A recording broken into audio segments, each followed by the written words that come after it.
Hey, good morning, everybody, and welcome to another daily market report brought to you by Mike Bjork. Today is Thursday, October 14th, and some of the news is in today is we got the initial jobless claims. It jumped up to 462 when we dropped below last week at below the 450 range. So that was they were kind of liking that before, but it did increase this time around. Producer price index. Pretty big number there, 0.4%. But if you take out the volatility of the energy and other, and you get down to zero point 0.1, so it's still very tame.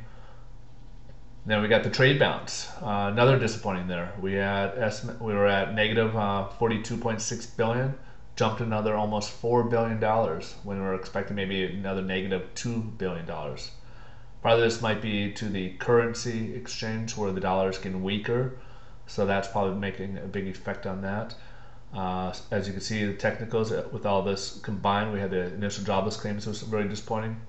Tame inflation, because remember we were talking about concerns about deflation, so all this is kind of combined driving the stock market down. The bond also, one of the big news this week is the bank's bond spread is widening from the U.S. governments. Right now, they're saying, for example, they're showing Bank of America is about 0.25% difference from what the U.S. governments, which a lot of the traders are investors, they're kind of leaning more towards U.S. government's debt rather than banks because concerns lie with the halt of foreclosures, which by holding on to these foreclosures are kind of inevitable.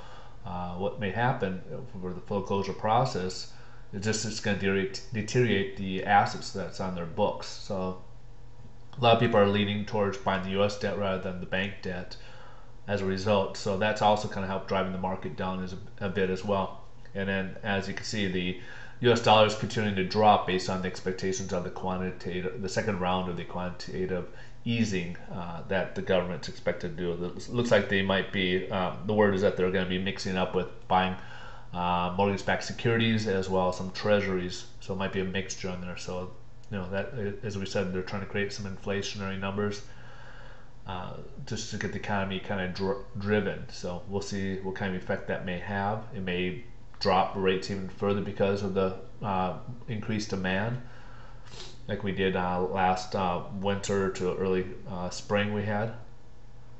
So let's continue to see what the bond markets looks like today. Again, we're still following the 3.5 as we started yesterday. We had a nice little rally. If you saw my update, I said we had a nice little rally. It jumped up about 40 basis points from where we were.